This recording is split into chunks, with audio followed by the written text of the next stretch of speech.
You're watching the KOAM Morning News on Fox 14. Today, a different kind of home is shown off in Joplin, one powered by propane. We've got wind advisories not only for the 4 states, but stretching through the entire Midwest. That will bring us warmer Friday temperatures. However, we'll break down the weekend from the Skywatch Weather Center. And it's time for Game On. We're discussing Legos and today's latest video game news. All that and more coming up.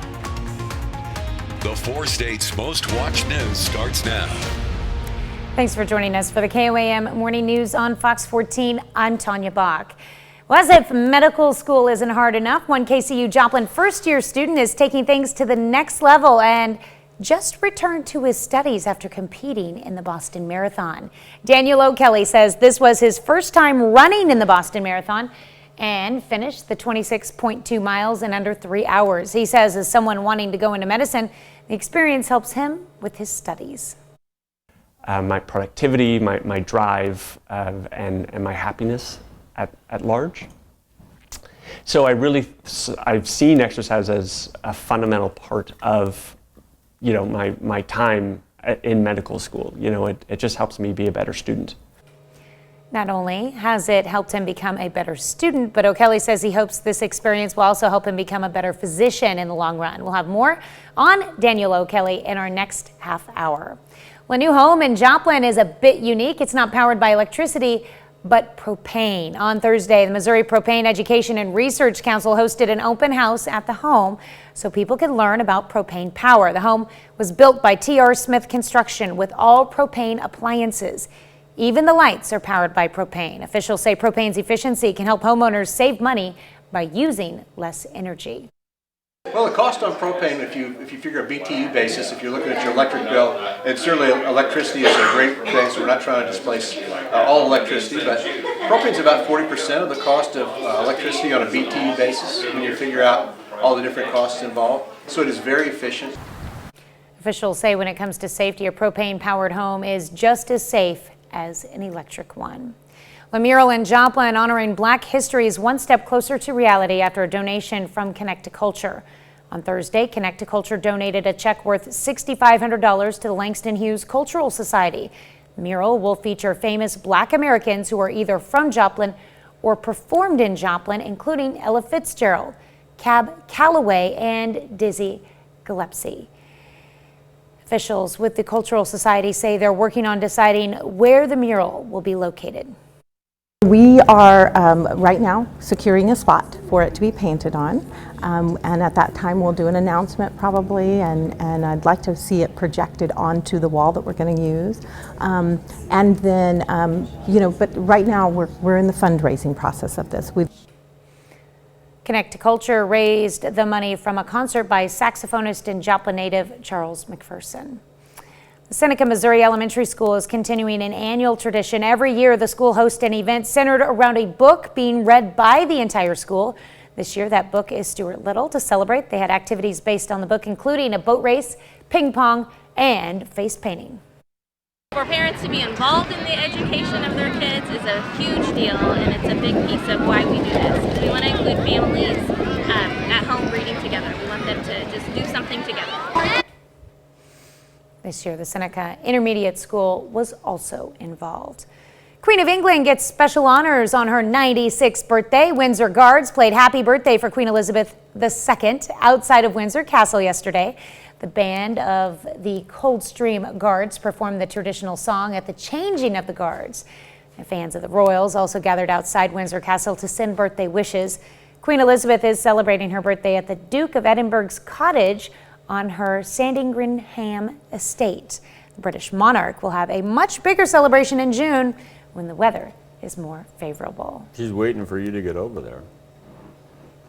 I need to plan a trip. You in June. just look longingly at that screen. I mean, that was the definition of looking longingly at something. Not that shot. That shot.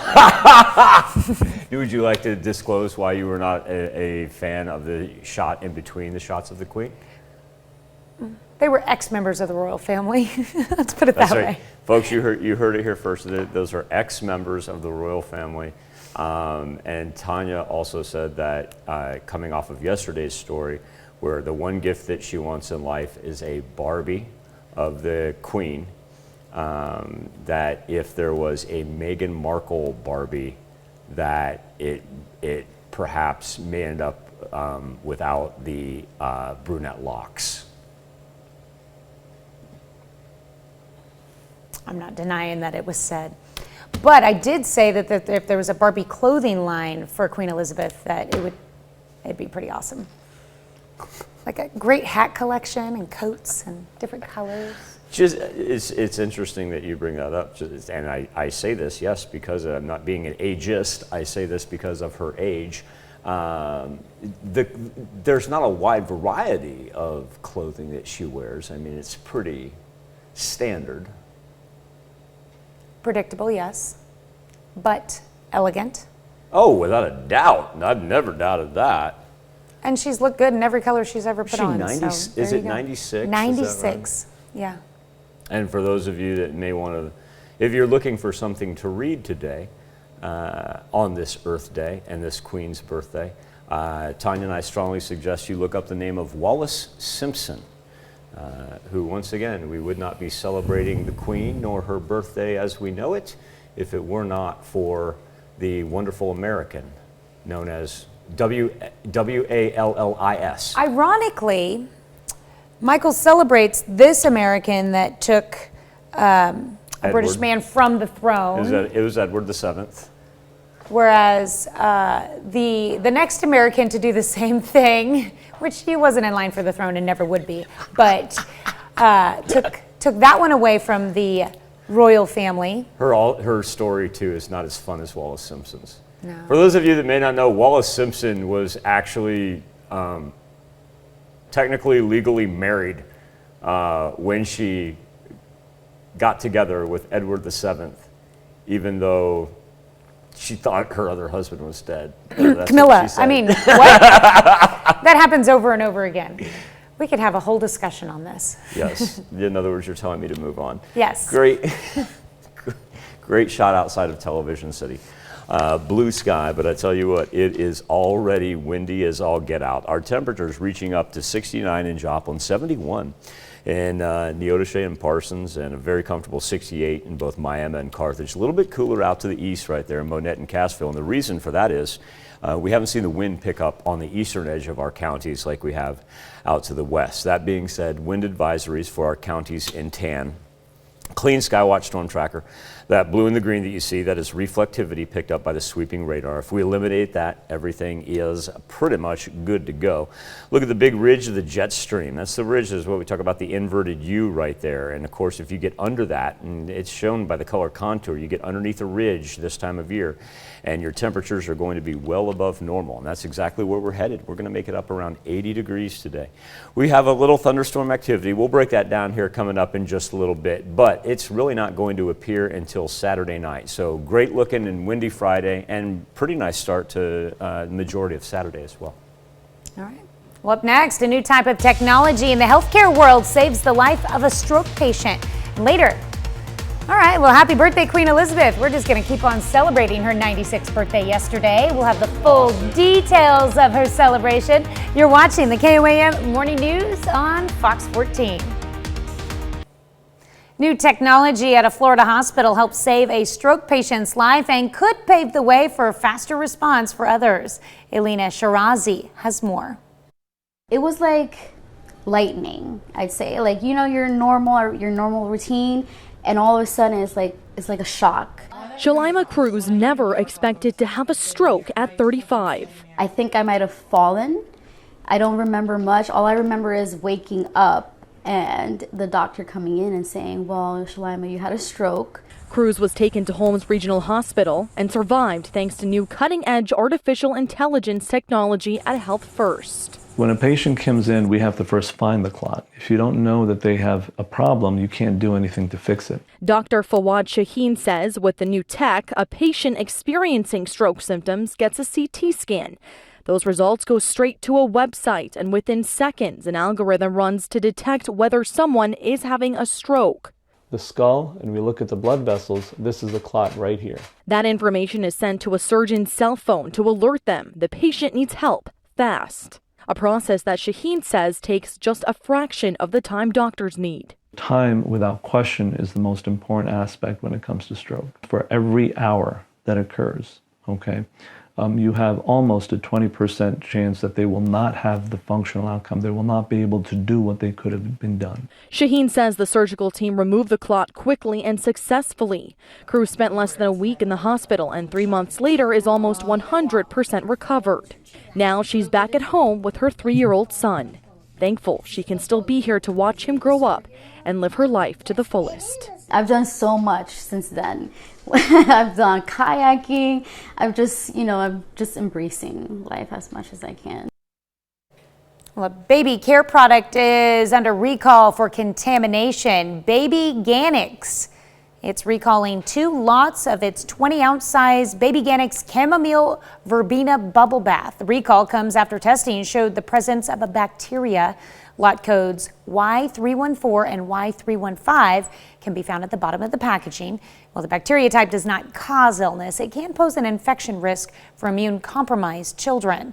The products were sold in the last 2 months at select U.S. stores. For information, you can see the FDA.gov website. Well, the Smithsonian National Zoo in Washington, D.C. is marking its 50-year Pandaversary in remembrance of an exchange with China. I don't think that's actually what they call it. A Pandaversary? Why not? I think you made that up. The actual anniversary date was last Saturday, but they've been celebrating all week long, and this is the cake that they gave them. Giant pandas, and I've met them, Mei Zhang and Zhao Jiji, get the fruits of these labors. This panda pair, I think it's mother and son, if I'm right, they're getting treated to a frozen fruit sickle cake with juices, fruits, and bamboo. If you'll recall, a Chinese premier gifted a pair of pandas in 1972 after hearing First Lady Pat Nixon loved pandas, President Richard Nixon's historic diplomatic visit. So, do you think they would have gifted something different if she said she loved something different? Like, I don't know. snakes? Ah! Monkeys? What did you call it? A pandaversary? Tigers. Pandaversary. Got it. I don't know. Pandas are awesome, though. Would you like to? I've seen these pandas. It's ironic that we're running this morning because I was just telling Trevor I was helping my son Leif clean his room last night, and we discovered a little Lego set that we had got from the gift shop at the National Zoo. Really? A Lego set to build the panda. That's a cool coincidence. Yeah. I'll be darned. Can I continue to go down the road that I was going down before you abruptly wanted me to change course? You were like Robert Frost. You're like, take the road less traveled. Yeah, it depends on where you're going. The great Wallace Simpson. Oh, great. She left us in 1986 Okay. on April the 24th. Oh, Right, which would be Sunday. right. Which was not the Queen's birthday, which was April 21st, which was yesterday. So we go Queen, Earth Day, Wise One, Wallace Simpson. You forgot 420. That's where it all starts.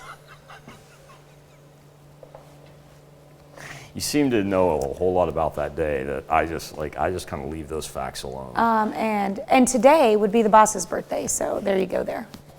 Wow, look at you. Look at you diving in there. Gotta make that round circle there. Happy Brooke on Earth Day. There you go. Sorry you had to be connected to Wallace Simpson. Right, she's like, I'm going back to bed now. Current conditions over Joplin City at 69 degrees. Look at that wind, 16 miles per hour, and it's just going to continue to increase to the point where we're gusting at 40 to 45 miles per hour. Temperatures already high 60s, low 70s. Let's end up in the 80s. Going to be delightful, albeit windy. That's why we've got the alert day lasting until Saturday. Saturday also bringing us some nighttime thunderstorm activity into Sunday morning. We'll be back with more KOAM morning news on Fox 14 right after this. A trio of new games are out that now let you play, as Tanya was talking about, with Legos, or as a Sith apprentice, or a walking glove. I cannot make those three up. Rick Damagella shows us. A popular Lego puzzle game has made it to PlayStation. Originally releasing in 2019 for Apple Arcade, Lego Builder's Journey was later ported to Nintendo Switch, Xbox, and Microsoft Windows. PlayStation players can now enjoy the game with this week's release for both the PlayStation 4 and 5. I will not fail you, Master. The dark side is strong with this one. Originally released back in 2008 and playable on nearly every game system available since then, Star Wars The Force Unleashed has finally made it to the Nintendo Switch. Players step into the role of Darth Vader's apprentice, but with the choice to follow the dark or light side of the Force. Setting the Wayback Machine for 1998 when an odd little platformer named Glover landed on the Nintendo 64 console. Nearly a quarter century later, the anthropomorphic handware is back in a new release for PC players based on the original game code. Glover is out now. Leveling Up in Hollywood, I'm Rick Damigella. And there we have it. All right, warm today, but let's break down the weekend. Warm and windy is what we know today is going to be. But we've got some rain coming at us this weekend. I want to be particularly pointing out what's transpired in Newton and McDonald County from yesterday, because there were portions that picked up 3.5, almost 4 inches of water, leading to the closure of 2 highways, Route D and Route CC. And while those are now open for the time being, the additional rainfall, I want everybody in those areas to be apprised that once again, we're going to come down at a pretty good clip here. So as we skirt through today and get ready for Saturday, Saturday's going to start off delightful as well. Another warm day. And then we see the rain begin to kind of move in from the south here, but it really doesn't pick up in earnest till we get into the evening hours. Once it does, that line right there is the one that we're talking about. As that formulates, say it begins about 5 o'clock out to the west, and then as it comes through, that's going to be heavy rain with the thunder and the lightning as well, moving off to the east. Then you'll notice a complete flip as far as where everything moves in. Instead of coming in from the south, almost backtracks there, backs in from the north on Sunday. And because it backs in from the north, that is an indicator of those cooler temperatures, as we'll have the 60s. From Sunday all the way till Tuesday, not too bad though. Overnight lows though, Monday into Tuesday, going to drop down below 40 degrees. So do be apprised of that, but still pretty good looking late April. We'll be back with more KOAM Morning News on Fox 14 right after this. It's time to honor today's four-state hero, Stephen Jeffrey. Quartermaster Seaman Jeffrey served in the Navy from 1970 to 1971. During his service, he earned the National Defense Service Medal and the Vietnam Service Medal. He's from Erie, Kansas. And we thank you today's four-state hero, Stephen Jeffrey. Well, as we've told you and have been telling you for the past couple of days, Britain's Queen Elizabeth is now 96 years old. While she celebrated her birthday yesterday in private, plenty of public festivities were underway. Tina Kraus takes us to London for the story. It's a song Queen Elizabeth will hear more than once this year, as the nation celebrates her 96 years of life, with a tribute on her actual birthday Thursday and a second in June when the weather is warmer. This is very much someone who's looking forward despite being 96 years of age, and she may spend her actual birthday fairly quietly in private. The Queen isn't getting around as easily as she used to and has canceled a number of events since having COVID 2 months ago. But she posed with her ponies in this new photo to mark her birthday. And the royal family tweeted a picture of Princess Elizabeth at age 2. Queen Elizabeth got an early birthday gift last week when her grandson Prince Harry and his wife Meghan flew in from California. The couple was in Europe for a charity event and told NBC the Queen was in good spirits. It was great. It was just so nice to see her. You know, she's on great form. She's always got a great sense of humour with me, and both Meghan and I had tea with her, so it was really nice to catch up with her. Prince Harry said his grandmother is looking forward to her Platinum Jubilee this summer, which marks her record-breaking 70 years on the throne. Toy maker Mattel has rolled out a Barbie doll in the Queen's likeness to honor the longest reigning monarch in British history. And I decided to wear red to match her today. The Queen is spending her birthday at the Royal Sandringham Estate in Eastern England, a favorite country retreat for her late husband, Prince Philip. Another half hour of news and weather is just ahead. Coming up on the KOAM Morning News on Fox 14, we're going to meet a man who's lived 70 years in an iron lung. And we'll meet a group of young girls who are defying the gender gap in science and engineering. You're watching the KOAM Morning News on Fox 14. We'll be right back. The 4 states' most watched news starts now. Welcome back to the KOAM Morning News on Fox 14. It's currently 7:30. Let's take a look at today's top stories. The Oklahoma Supreme Court rules plans to fully legalize marijuana can proceed to the signature gathering stage. High Court's ruling paves the way for 2 more cannabis plans seeking voter approval. One of those plans would legalize, regulate, and tax the recreational use of marijuana for adults 21 and older. The other would remove the Oklahoma Medical Marijuana Authority from the Oklahoma State Department of Health and create an entirely new state agency called the Oklahoma State Cannabis Commission. Kansas receives a $61.3 million payment as part of a tobacco settlement. Attorney General Derek Schmidt says annual payments have been received since 1999, totaling more than $1.3 billion. The payments were intended to offset the cost of tobacco-related illness and disease paid for by Kansas taxpayers through government-paid medical benefits. Money is also used to pay for various children's programs in Kansas. And a new Kansas fiscal forecast predicts inflation will boost state tax collections more than previously expected. Forecasters increased their projections for tax collections through June of 2023 by $760 million. It's intensifying the dispute between Democratic Governor Laura Kelly and the Republican-controlled legislature over how to cut taxes. Governor Kelly wants to eliminate the state's 6.5% sales tax on groceries, while Republican lawmakers are proposing to phase it out over 3 years. Well, folks in Pittsburgh now have another health care location to choose from. On Thursday, Freeman Health System opened a new clinic in Pittsburgh.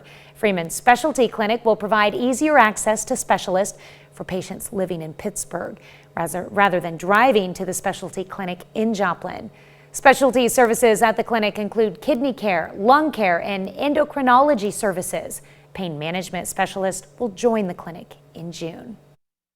Because we serve so many residents from Southeast Kansas, and it can be very difficult for them to travel to Joplin for appointments. So having this clinic here with our specialists present right in this community really helps patients access the care they need. The clinic is located at 1606 North Broadway in Pittsburgh. Well, being a medical student is already a difficult task, but one KCU Joplin first-year student went the extra mile and ran in the Boston Marathon on Monday. KOAM's Bronte Sorotsky caught up with him after the big race and shares how the experience is inspiring him on his journey towards becoming a physician. Over 28,000 runners made it to Boston on Monday to compete in one of the best-known races in the country. And one of those runners was first-year KCU medical student Daniel O'Kelly. It's a historic race. The crowd and the spectators are amazing. This was O'Kelly's first time running in the Boston Marathon. Health and exercise go really hand in hand. For me, I've always found exercise, especially aerobic exercise, just to be such a fundamental part of my productivity, my drive, and my happiness at large. I've seen exercise as a fundamental part of, my time in medical school. It just helps me be a better student. Not only has it helped him become a better student, but he says he hopes this experience will also help him become a better physician in the long run. So while I'll certainly champion running as a physician when I'm trying to keep my patients healthy, I just want them to really see exercise as a positive thing rather than a source of discomfort and pain like a lot of people see it. But running a marathon isn't a requirement to be a runner. People should take exercise at their own pace. Not everyone needs to do a marathon to feel accomplished as a runner. Really, it just takes a mile every day, half a mile every day to really feel more resilient, more stronger. O'Kelly's biggest takeaway from the race, although it was tough, he's ready to try again next year. In Joplin, Bronte Sorotsky, KOAM News. Oh, Kelly finished the marathon in under 3 hours. A Black History mural in Joplin takes one step closer to reality after a generous donation. On Thursday, Connect to Culture donated a check worth $6,500 to the Langston Hughes Cultural Society. The mural will feature famous Black Americans who were either from Joplin or performed in Joplin, including Ella Fitzgerald, Cab Calloway, and Dizzy Gillespie. Officials with the Cultural Society say they're working on deciding where the mural will be located. We are right now securing a spot for it to be painted on, and at that time we'll do an announcement probably, and I'd like to see it projected onto the wall that we're going to use, and then but right now we're in the fundraising process of this. Connect to Culture raised the money from a concert by saxophonist and Joplin native Charles McPherson. Today marks the 52nd anniversary of Earth Day. It's widely recognized as the largest secular observance in the world. Earth Day started in 1970 because of growing concern over air pollution caused by leaded gas. Earth Day is an annual event celebrated around the world, marked by more than 1 billion people every year in more than 190 countries. It's easy to participate too. You can plant a tree, do some gardening, or just enjoy some fresh air while out on a walk or at a playground. Great day for it too. Just going to be windy. That is for sure.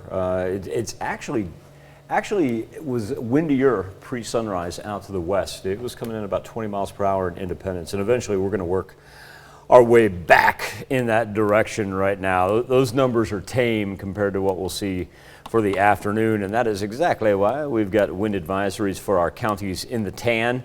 Even as you move off to the west right there, and that Wichita, that darker brown, that is a high wind watch, and then that Dodge City haze brown, that is a high wind warning. So the farther west that you go, certainly the little bit hairier it gets if you're trying to travel east-west.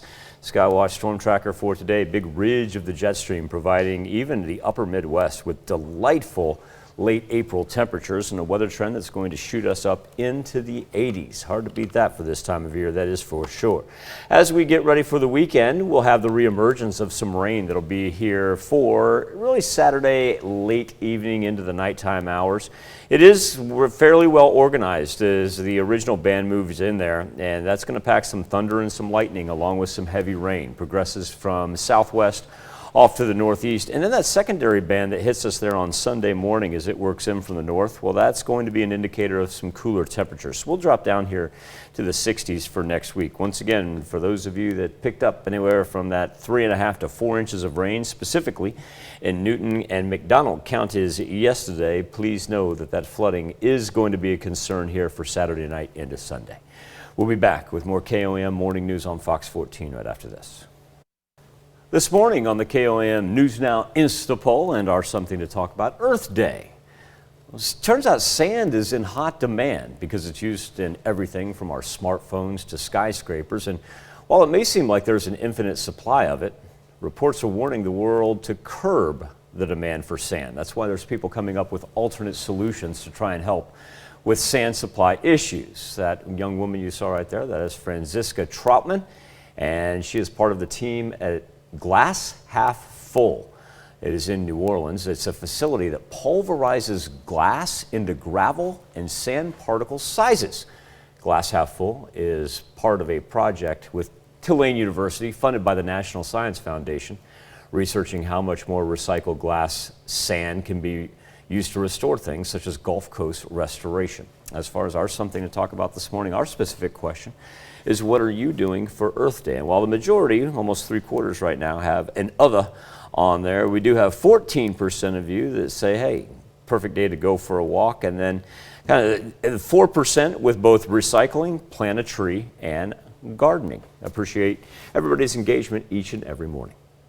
A Texas man has lived 70 years in an iron lung. Says he's lived a full and exciting life because, according to him, he never gave up. The machine was common during the polio epidemic, but Paul Alexander, he's one of the last people to be in one. Dr. Sanjay Gupta spoke with Alexander about his inspiring journey. Meet Paul Alexander. He's one of the last people in the world still in an iron lung. The iron lung works to change the air pressure and stimulate breathing.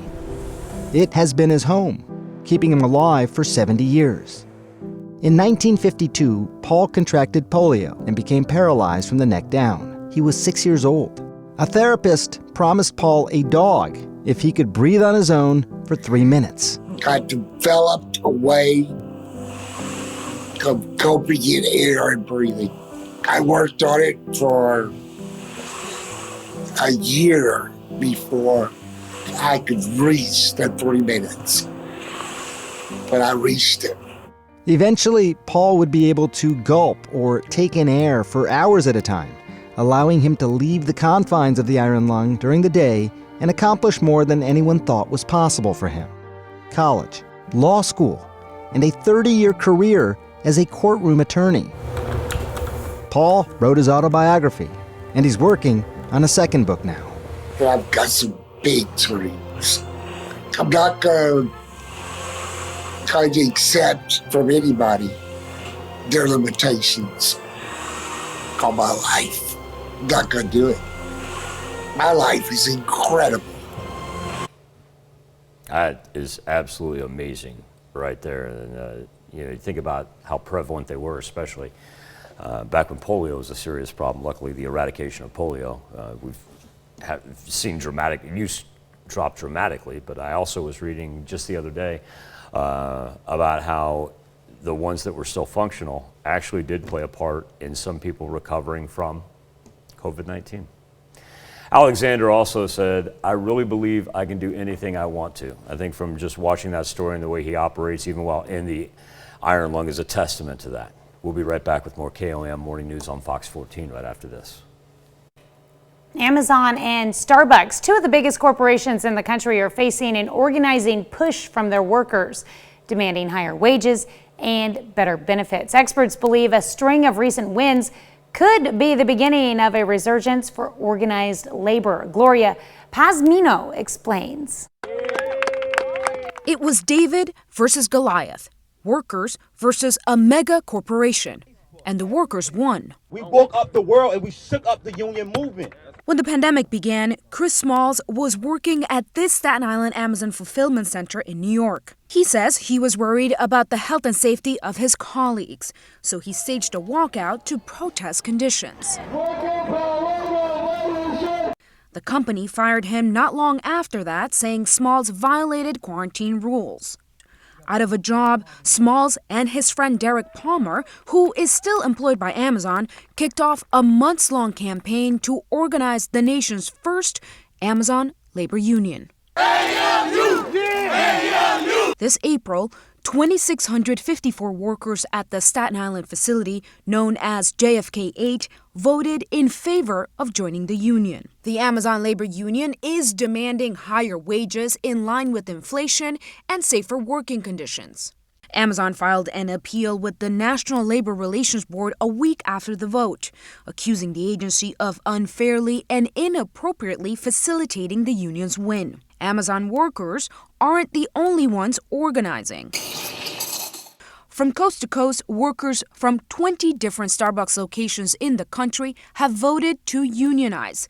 At least 216 have filed petitions to hold a vote.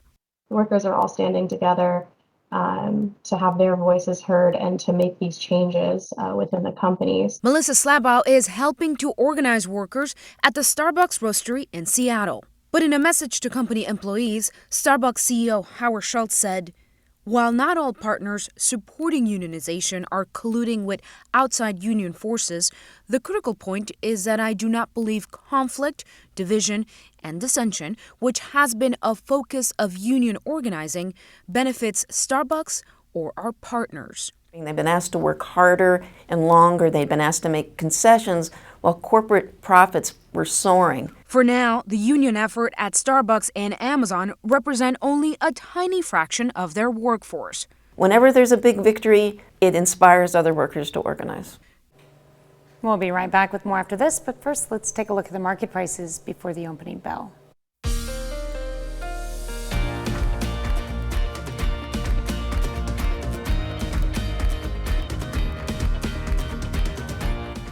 Still a huge gender gap in the fields of science and engineering.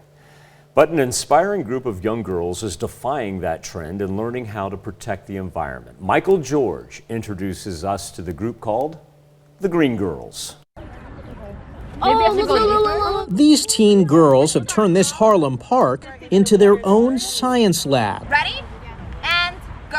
On this spring day, they're using dirt, grass, and sticks to create a functional water filter. Coming out slightly green. It's working! 11-year-old Sophie Baugh calls her experiment a success. I think that's really essential because like let's say I was stuck somewhere and the water was like really polluted, I could use it to make clear water. The program is called Green Girls, created by the City Parks Foundation. The young women meet weekly for hands-on lessons about the environment and how to protect it. For these city dwellers, it's also an opportunity to search for climate solutions in nature. I think it's important because we can have like clean air, clean water, save some of the plants because some of the plants provide us with what we need, like crops and stuff. Women make up less than 28% of science, tech, engineering, and math jobs. Program manager Myra Sanchez says with the right encouragement, that could change. There's already a lot of stigma against young women in school. Being able to answer questions, voicing their concerns about something, and just getting the ability to speak. It allows them to build their voice, be surrounded by other young women their age, but also be able to facilitate that ability to be inquisitive. For the last 20 years, the Green Girls program has been growing in New York City. Now they're sharing what they've learned and how to teach it with educators across the country. Michael George, CBS News, New York.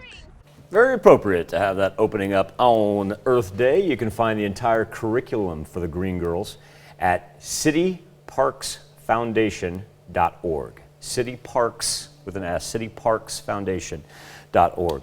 Live look over 7th and Rangeline. Gorgeous start to our Friday morning. A very comfortable 69 degrees. Now we're seeing the uptick in the wind at Joplin Regional Airport, up to 16 miles per hour. But since it's coming in from the south, it does result in very, very delightful temperatures. It also leads to a wind advisory that's going to stay in effect all the way until this evening. Skywatch Storm Tracker, remember that blue, simply coming out of reflectivity off the sweeping radar. Here's our arrows and our miles per hour, pushing up close to 20 right now in Independence and Chanute. So the farther west you go, the worse that it gets wind-wise. Entire Midwest, really, in the path of a huge warm front here. Not, I'm going to say abnormally warm, but we get up to 80 degrees today. That's going to be about 10 degrees above normal for this time of year. Now, as we push through today into tomorrow, try to take advantage of the morning tomorrow, because eventually we'll have some rain that is going to work in from the south right there. More so for the evening and nighttime hours when it becomes more organized. Feeds us some thunder and lightning along with some heavy rain for Saturday night, all the way in to Sunday morning as well. A little bit more widespread even on Sunday. But temperatures not too bad. You'll notice they're Monday into Tuesday. That's the one we're eyeballing, with that cold front going to drop us below 40. But we should be able to avoid any frost advisories or freeze warnings. We'll be back with more KOAM Morning News on Fox 14 right after this. Welcome back to the KOAM Morning News on Fox 14. Here's what's happening today. About 1,000 Ukrainian civilians remain trapped inside a steel plant in the southern port city of Mariupol. Russian President Vladimir Putin ordered his troops to seal off the plant to starve the Ukrainians. To the west, new satellite images show more than 200 mass graves, with what a Ukrainian official estimates are as many as 9,000 bodies. Thursday, President Biden announced another $800 million in military assistance to Ukraine. Philadelphia's indoor mask mandate is ending again. Just days ago, Philadelphia became the nation's first major city to reimpose its indoor mask policy. City's health department announced the reversal, citing, quote, decreasing hospitalizations and a leveling of case counts. Wildfire season is underway in several western states. Near Flagstaff, Arizona, hundreds of firefighters are struggling to contain the so-called tunnel fire that's forced evacuations and destroyed property. Michael, the check of your forecast. Up into the 80s today. Remember, it is going to be windy and warm, and Saturday morning and most of the afternoon looking great as well. So if you need to get anything done today, and really, I'd say up until tomorrow afternoon, you're good to go, because then thunderstorms gonna kick in and take us from Saturday night into Sunday. Well, maybe he was picnicking, but a missing Yogi Bear statue has now been found. Statue taken from the Jellystone Park Camp Resort in Mississippi late Friday night. But by early Wednesday morning, it was spotted along a highway. It's missing some parts, but no word on just how badly it's damaged. The suspects must be smarter than the average bear, though, because they are still at large. Take that. You know who introduced Wallace Simpson to King Edward? Gloria Vanderbilt's twin sister. There you go. Thank you so much for letting us put the good in your morning. We'll be back with more news and weather when we see you at noon. Have a great morning and an even better day.